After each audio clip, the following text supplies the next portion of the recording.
Hello and welcome to another Let's Play me, GamerWolfSix of Echo. Before we start, if you're interested in playing this game, you can get it for free on itch.io.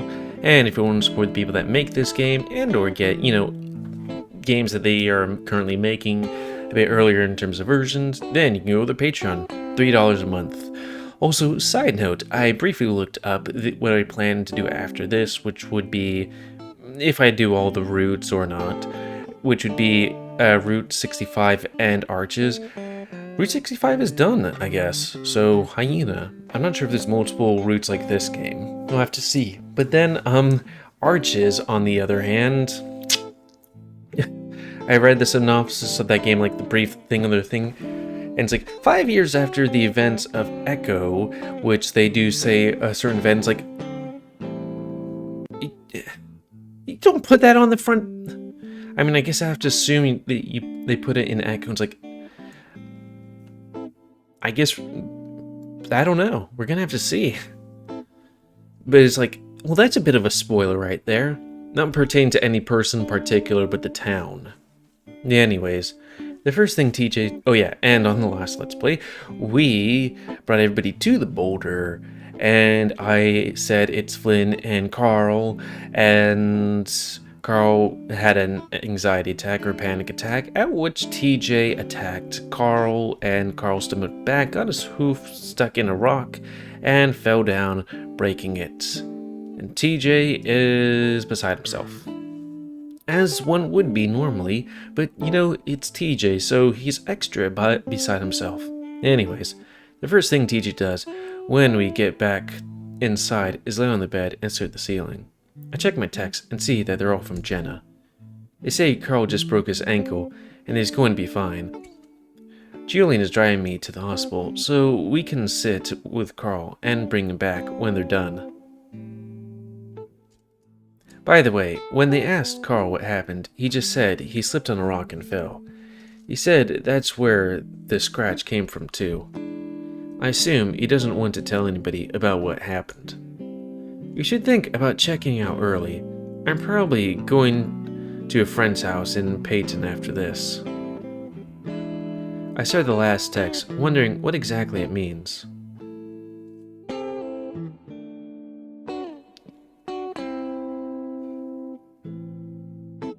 I don't know. She's going to a friend's house, and that's just it? Almost sound like she's done with us. I mean, I feel like she's a little ticked off at us, but I feel like she just kind of wants to distance herself from everything that's been going on. Like, you'd be with friends for a week, you just might want to be like, hey, I'm gonna be by myself, but then there's also, we causing things, and then, everything. Guess one good thing came out of this then. Carl's gonna be fine. He told the paramedics that he slipped on a rock, so I don't think he's going to be like pressing charges or anything. TJ covers his face. I hope he isn't about to cry again, but when he starts talking, his voice is steady and even. I'm going to have to see him before I leave. I don't want to leave this town like this. He sounds defeated, like he knows things are now ruined beyond any sort of repair. I suddenly feel a wave of compassion and love for the Lynx, the one purely good person in this shit town. Okay, what about Leo? Like, Jenna can be a bit abrasive, but Jenna's alright. There's also other people that seem to be alright.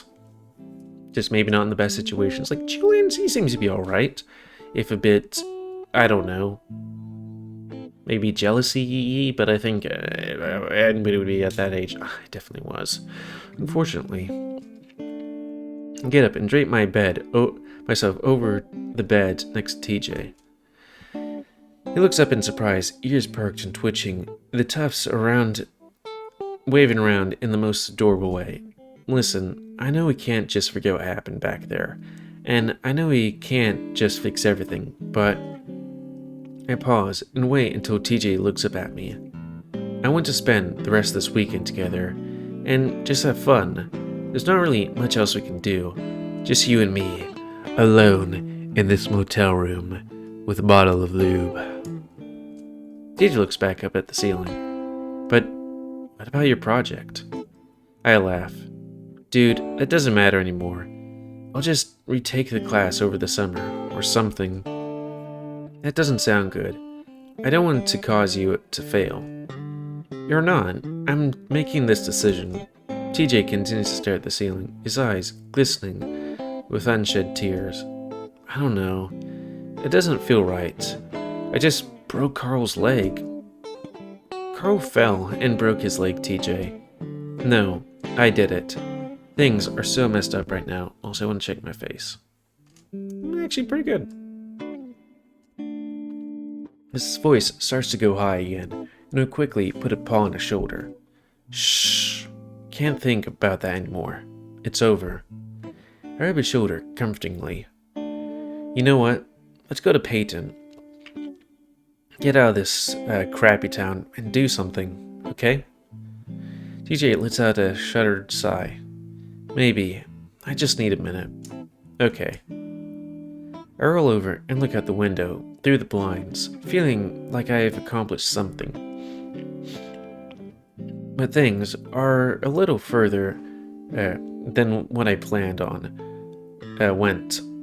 But it's working out for the best. My main issue right now is figuring out what the hell Flynn and Carl were planning with all of that bullshit and what they know. So what was it? Did you actually read the piece of paper? Assuming it had been them at all. But as of right now, I can't imagine who else it could have been. If I was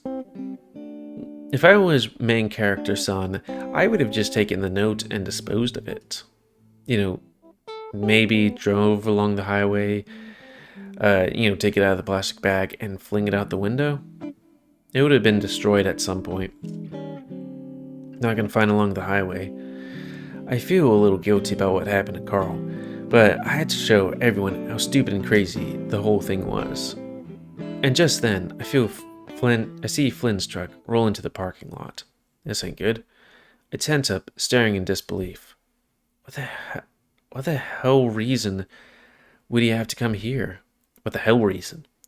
I'm only frozen up for a moment before I suddenly swing my legs off the bed. I don't know if TJ's looking. I hope not, as I start closing the blinds. I'll close these so the sun isn't shining in your eyes, and I'm going to make a call to Jenna to make sure things are alright, okay? Oh, that's why she said we should probably check out early. Look back, and I'm relieved to see TJ only now looking over at me. Okay, tell her I'm sorry. I will. Now get some rest. I try not to look like I'm in a hurry to get to the door and open it just wide enough for me to slide out. Flynn's truck pulls up to the parking lot space about 20 feet away. I'm jogging over to him before he can get out. Hey, I say just as he opens the door. He looks at me coldly for a moment before getting out and slamming the door shut. Hey, I haven't seen you since you probably seemingly got drunk at the, river.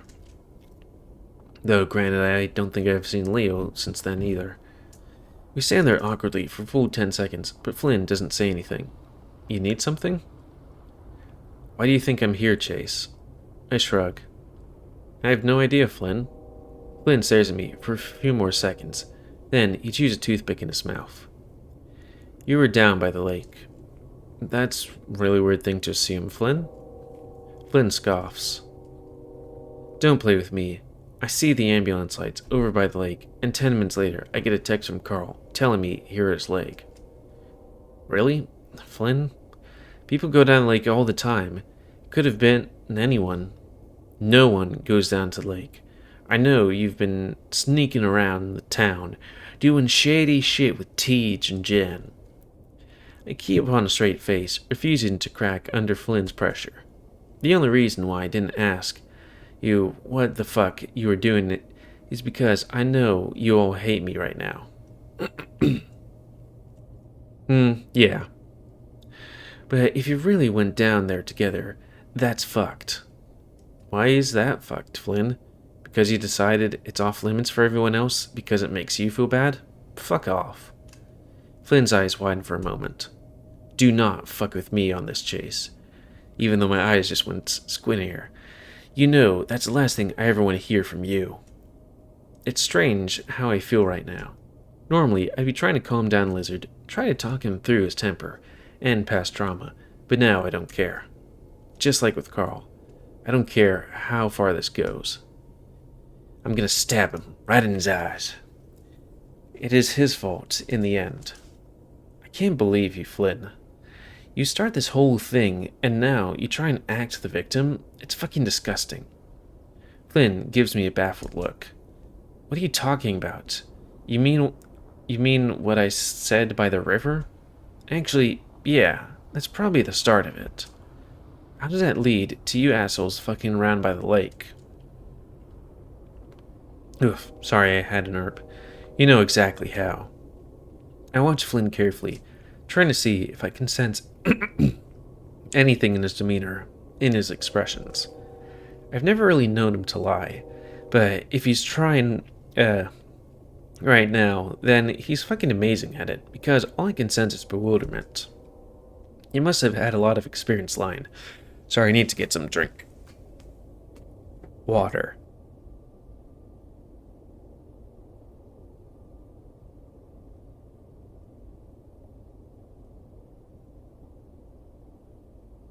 That was a bit acidic, if you know.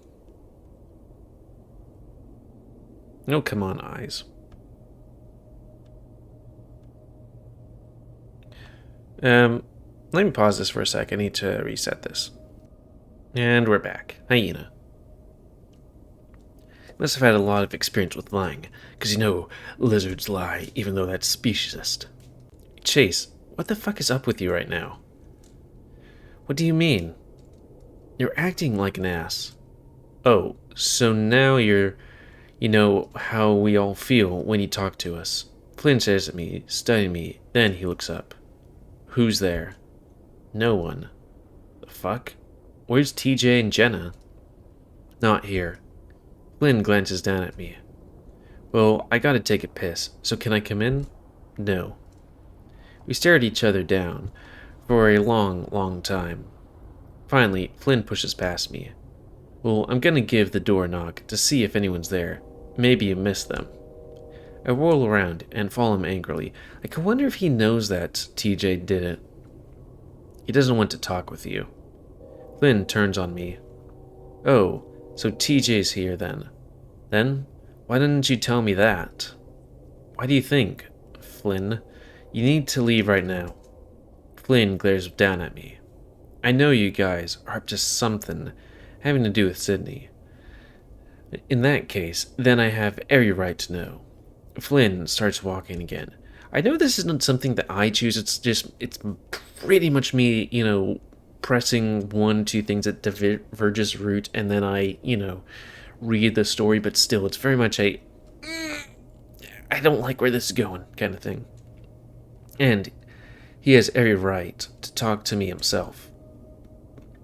I dart around Flynn and stand in front of the lizard, glaring up at him, brace myself once again.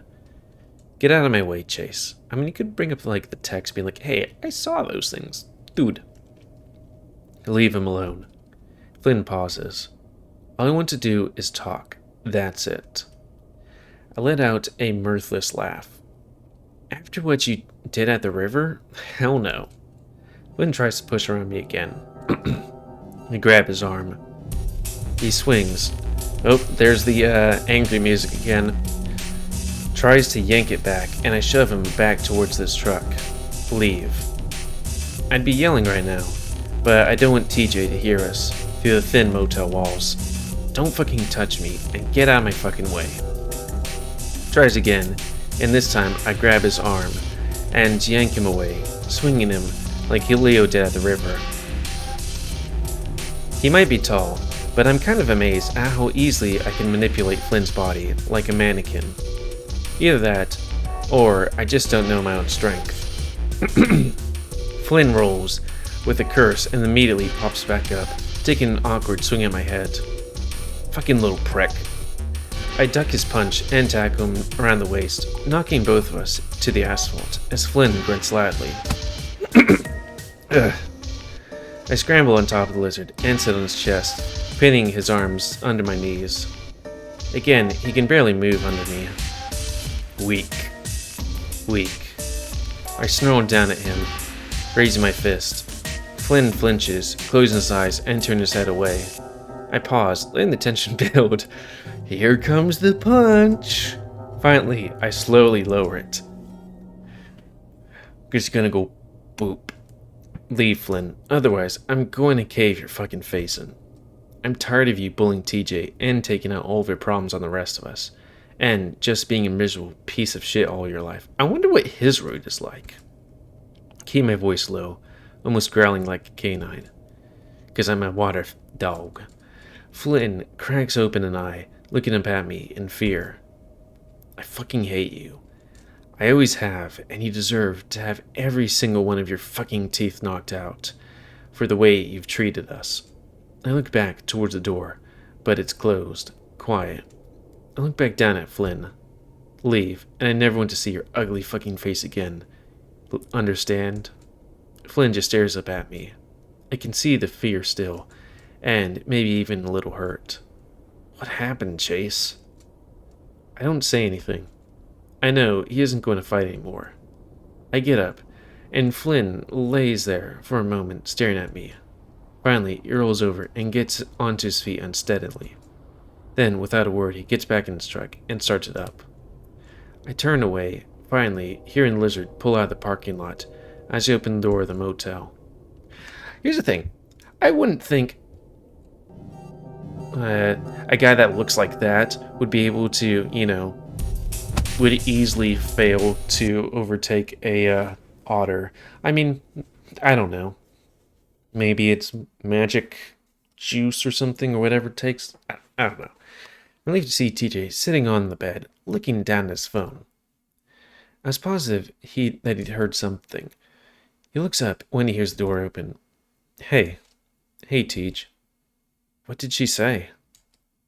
Carl's good. The doctor's just checking him out. She said you're fine, and she understands why you did it. But I guess she's a little stressed out too, because she's going to a friend's house in Peyton. Oh. TJ's ears lower. Okay.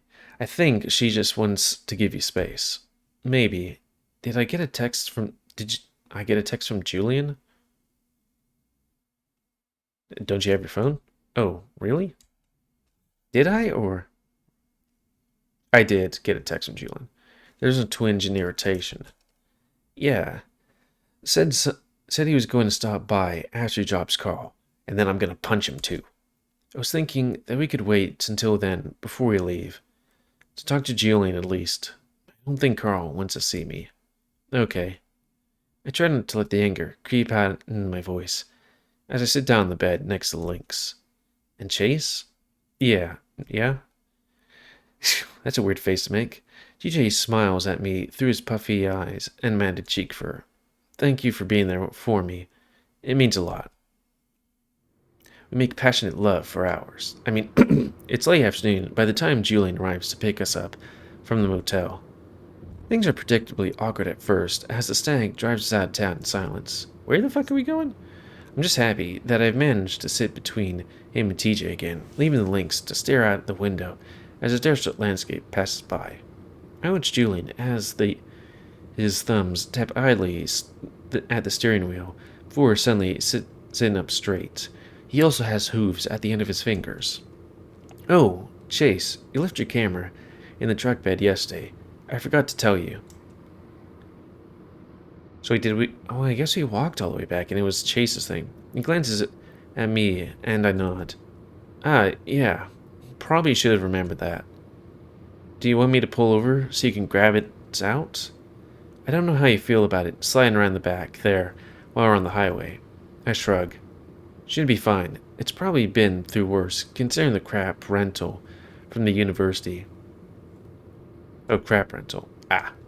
Julian starts tapping away at the steering wheel again. So, your friend seems to be okay. He needs to rest for a few months to recover. The doctor said he should smoke more weed, but he didn't seem too worried about that. I snort. Of course not. Yeah, anyway, What was it you guys wanted to do? Julian leans forward a bit to glance at TJ. I just wish he'd keep his fucking eyes on the road. I mean, off TJ? Yeah, whatever, but on the road? Yeah, especially this kind of road. Because it looks kind of windy and stuff. I nudge to Lynx, and he snaps his gaze from the window to look at us. Huh? I was asking what you want to do tonight, Teach. Oh, I'm not really sure. We could go see a movie, maybe. Anything else that you want to see? Not really. You know, I used to do this thing where I'd get a random ticket to a movie I'd never heard of before. I'd have no expectations, so usually I'd be pleasantly surprised. Oh, that sounds kind of fun. As long as it's not R-rated. You don't hear the word butt, or derriere, or kissing. Yeah, so the way I do, why don't we go to the Familyplex? I cut Julian off, looking over at TJ. The Familyplex? Yeah, you remember that place, right? We'd go there as kids for birthdays and stuff. The old rundown arcade thing at the mall? Yeah. G seems to perk up a bit.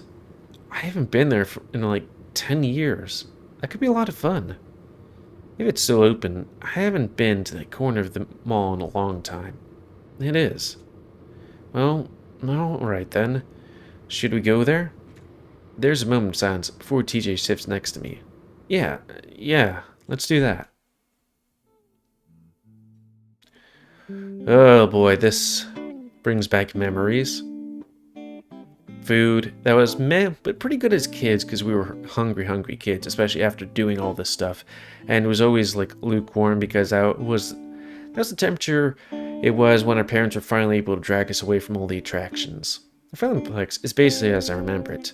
Like TJ said, a good decade had passed since we'd been there. Here, maybe more. But the ugly, stained carpet and sickly colored walls still cover the place. A real relic from the 80s and 90s. Still, I'm happy to see TJ smile. As you walk in, his adorably wide eyes scan the place, as I'm sure you sit with that same sense of nostalgia. Oh my gosh, everything's exactly the same. Look on Julian's face is slightly less enthusiastic. Even smells the same. I kind of like it actually. Reminds me of a movie theater. Same. It's really just the popcorn and recycled air from the AC. I realized then that the fucking stick in the mud what a fucking stick in the mud Julian is. But I ignore him, instead following TJ as you make your way to the machines. Luckily, the place is mostly empty.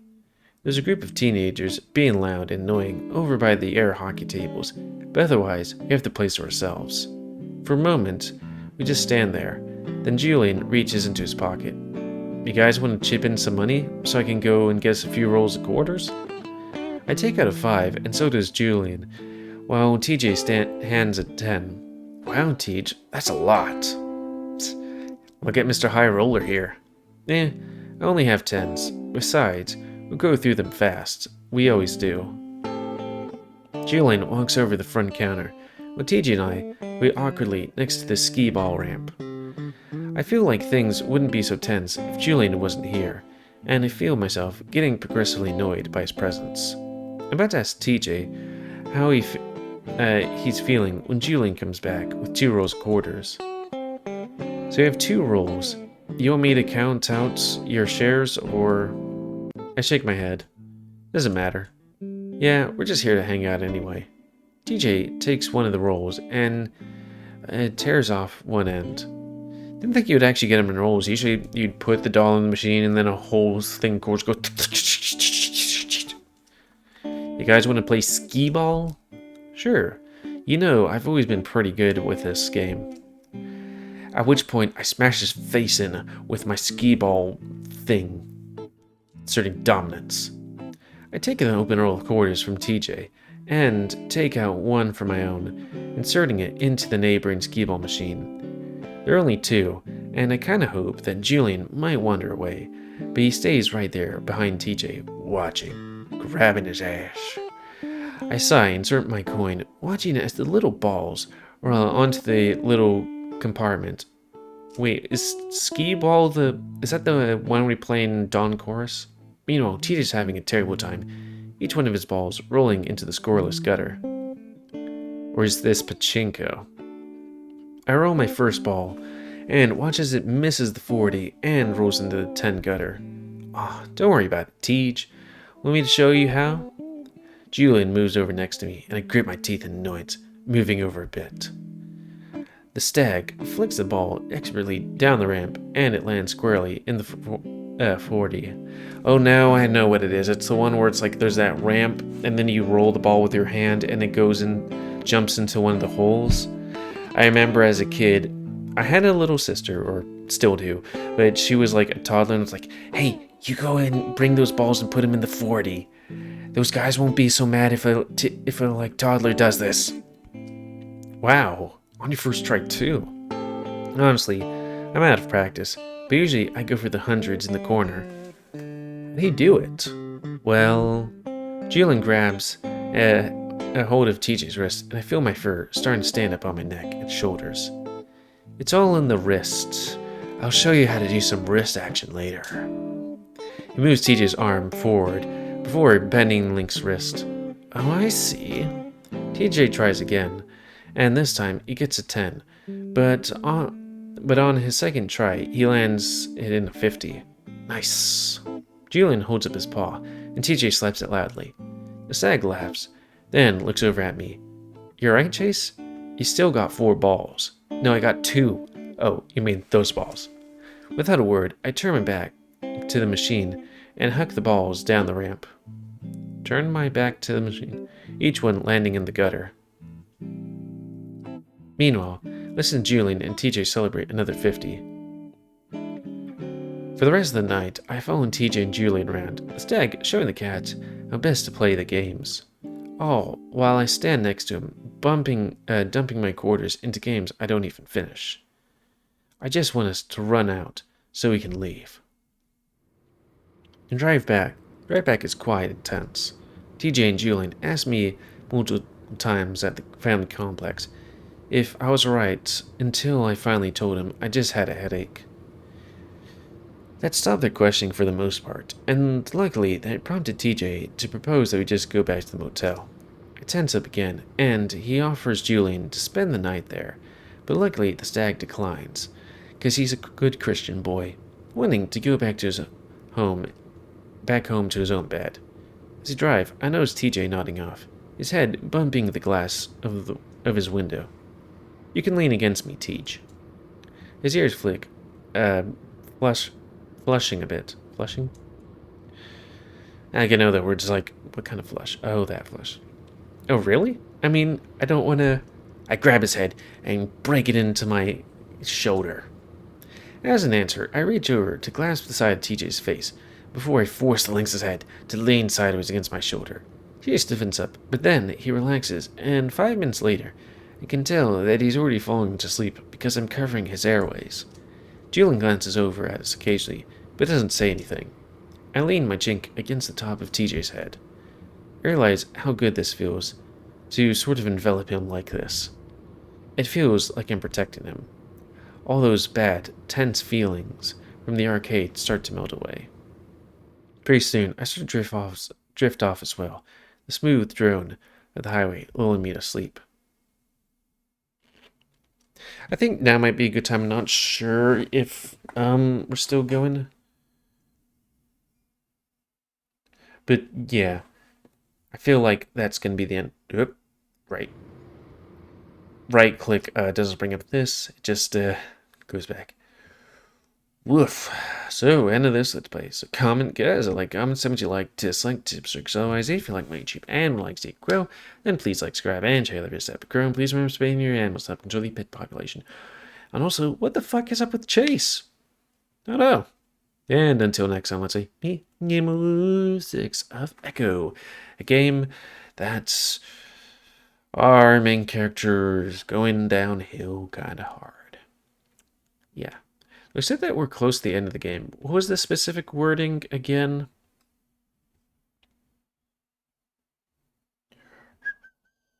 Nope, that's not it. It was... Da, da, da. Almost done. Mm-hmm. Oh well. So anyways, oh yeah, and if you want to play this game, free on Edge out. If you want to support them, Patreon, $3. Or as many as you want, really. Anyways, thanks and see ya.